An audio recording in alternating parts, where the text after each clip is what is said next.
Let's completely immerse ourselves in the chilling lore of a creature that has literally hunted the digital age. Today, we are looking at one of the internet's oldest, most pervasive, and honestly, genuinely unsettling creations.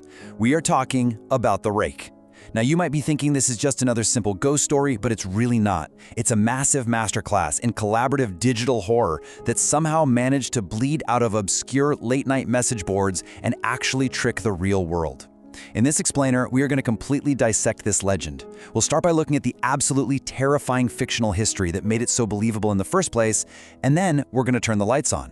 We'll break down exactly how the internet hive minds stitched this modern monster together piece by piece. So settle in, maybe double check that your doors are locked, because this is going to be an incredibly fascinating and deeply creepy exploration.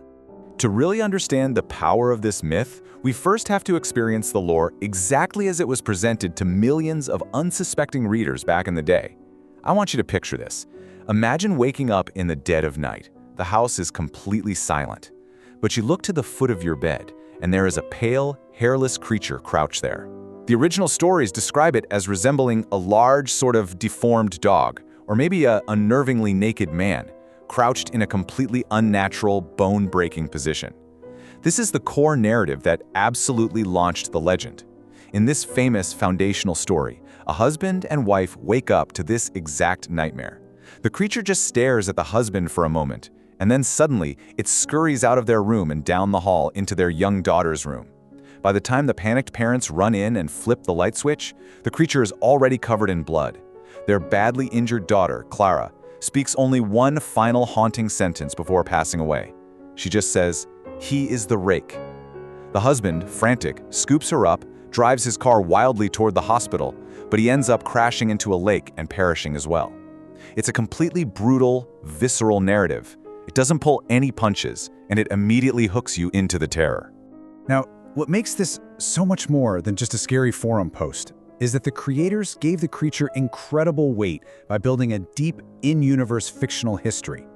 They didn't just write a single scary story, they essentially built an entire historical archive. They claimed that back in 2003, strange events in the northeastern United States sparked local media interest, right before a mysterious blackout supposedly destroyed all the digital records. How convenient, right? But then, they seeded these incredibly detailed fake historical documents all over the internet to give the monster immense, ancient weight. They wrote a 1691 mariner's log from an Englishman who wrote, "He came to me in my sleep. We shall not return here again at the request of the Rake." There's an 1880 journal from a Spanish officer driven completely to delirium by the creature's hollow, empty eyes. And then there's an incredibly tragic 1964 suicide note from a victim who took their own life just to escape the creature's relentless stalking. This timeline made the monster feel incredibly real. It made it feel like this dark, secret history had been hiding just out of sight for centuries. But arguably the scariest part of this entire mythos is the psychological trap built directly into the story itself. The legend dictates that merely knowing about the Rake dooms you to a visit. The lore suggests that the creature's victims are fundamentally transformed just by seeing it or hearing its voice. They move from peaceful, everyday ignorance right into a state of sheer, permanent terror. In fact, the surviving mother from the 2006 suburban encounter explicitly states at the end of her account that simply looking into this mystery means the creature has already been in her room while she slept. It's a brilliant, incredibly manipulative narrative device. Because think about it, by reading this story, or hey, by watching this very explainer, you, the audience, are supposedly infecting yourselves with the curse. It breaks the fourth wall in the creepiest way possible. Okay, but we're going to turn the lights on now. Take a deep breath. Because the real origin of this nightmare isn't a cursed 17th century mariner's log at all. It's actually this exact, wonderfully mundane, anonymous prompt posted on a 4chan message board in late 2005. Someone on the B board simply typed, "Hey B, let's make a new monster." And that was it. That was the spark. It wasn't some solitary author agonizing over a Gothic manuscript in a candlelit room. It was literally an open call to a bored, anonymous internet community. Users just started throwing out ideas, collaborating, trying to figure out what genuinely terrifies people on a deep, primal level. Section 1. Creating a modern monster. Let's look at how they actually built this thing. We are literally witnessing the real-time engineering of a modern cryptid here. The internet hive mind built this beast using a checklist of terrifying traits crowdsourced straight from the forum users. The community constantly debated the specific details until they finally landed on a solid consensus. They decided it should be humanoid, about 6 feet tall when standing up straight, but the catch is it usually crouches and walks on all fours. It needed to have very pale, almost grayish skin, no nose, and a largely blank, featureless face. But one of the absolute most horrifying crowdsourced details they came up with was the mouth.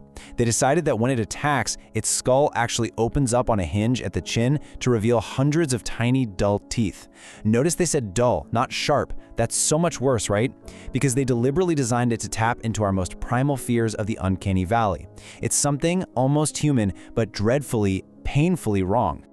So, before it became a massive legend, it was essentially just an open-source project. It initially went by this very clinical, almost sci-fi sounding name, Operation Crawler, during the collaborative brainstorming phase. These anonymous users debated everything. They debated its diet, eventually deciding it eats meat. They debated its behavior, deciding it usually just stares at people in suburban front yards unless it's provoked. But the name Operation Crawler didn't really stick. The community eventually shifted to calling it the Rake. Why? Because they really wanted to emphasize its massive, weaponized hands, which were capable of inflicting severe, deep, raking lacerations on its victims. It's a name that perfectly describes what it does to you.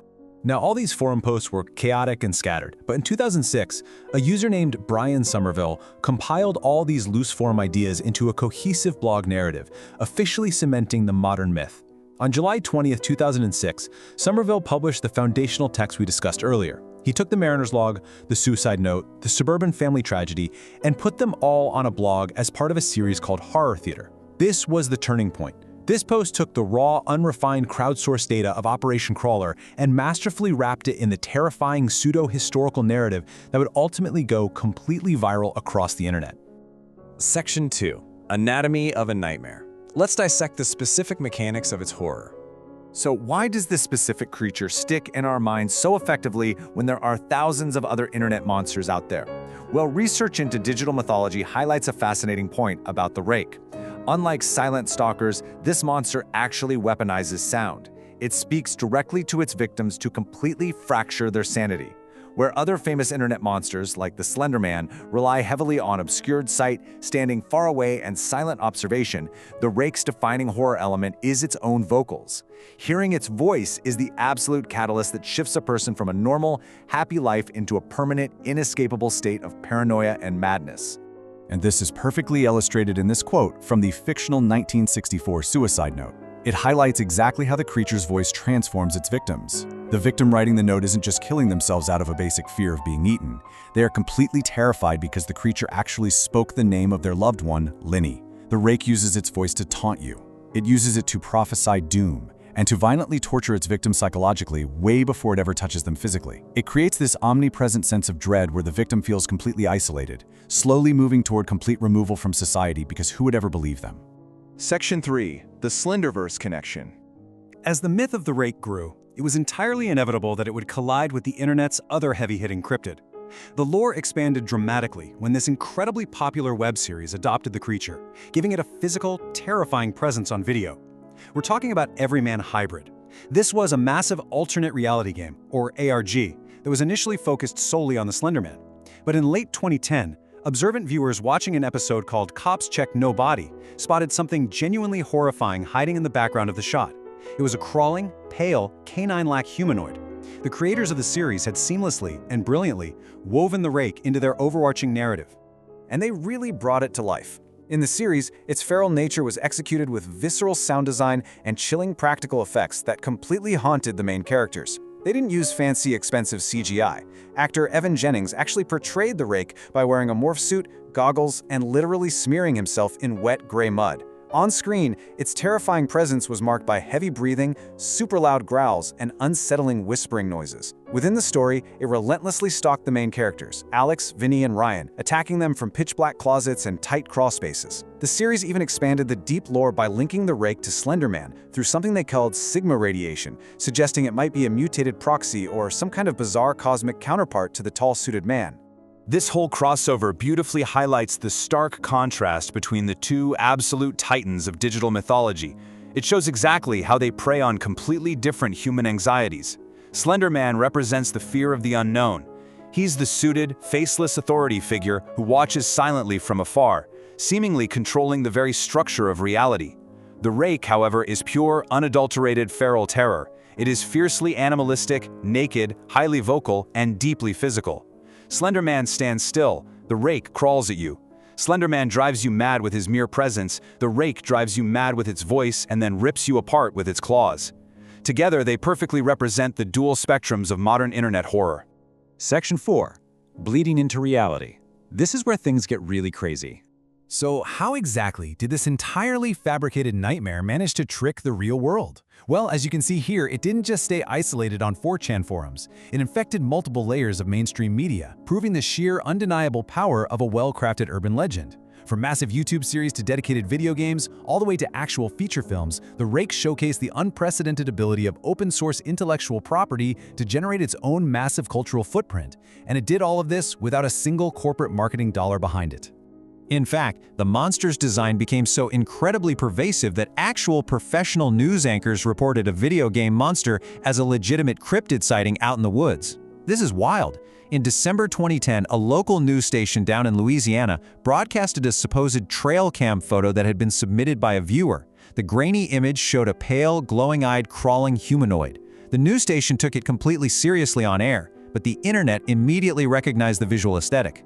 While some viewers initially thought it was a real-life snapshot of the Rake, it was actually just a Grim, a monster from the upcoming PlayStation game Resistance 3. The fact that a major news outlet couldn't tell the difference between a promotional video game screenshot and a terrifying internet cryptid proves just how deeply this archetype had penetrated our cultural subconscious.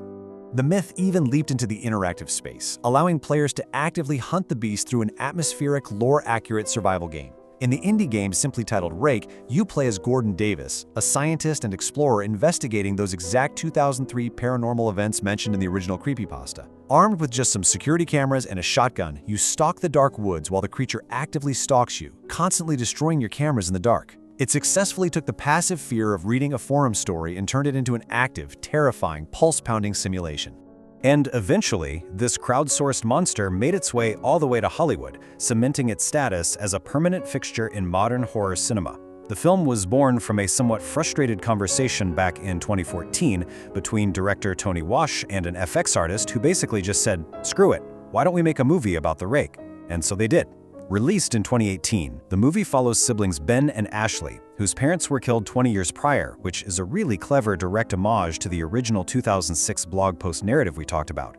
It absolutely proves that a monster birthed by anonymous teenagers throwing ideas at a wall on 4chan could carry the weight of a full-blown cinematic narrative. Section 5. The ultimate digital myth. Let's wrap this up and look at the big picture. So what is the actual legacy of this pale, creeping horror? Well, this entire phenomenon proves that the internet essentially functions as a massive digital campfire, where millions of people can log on and collaborate to engineer a shared nightmare. Think about it. Just like ancient societies sat around a fire in the dark and crafted tales of skinwalkers, wendigos, or vampires to explain the bumps in the night, the internet used message boards to create its very own modern folklore. The Rake is an undeniable testament to the power of collective storytelling. A group of total strangers decided what specific features would be the most terrifying to the human brain. They wove a fake historical tapestry to give it legitimacy, and then they just released it into the wild where it took on a terrifying life entirely of its own. As we wrap up this explainer, I want to leave you with this final, deeply unsettling thought about the dark power of our digital imagination.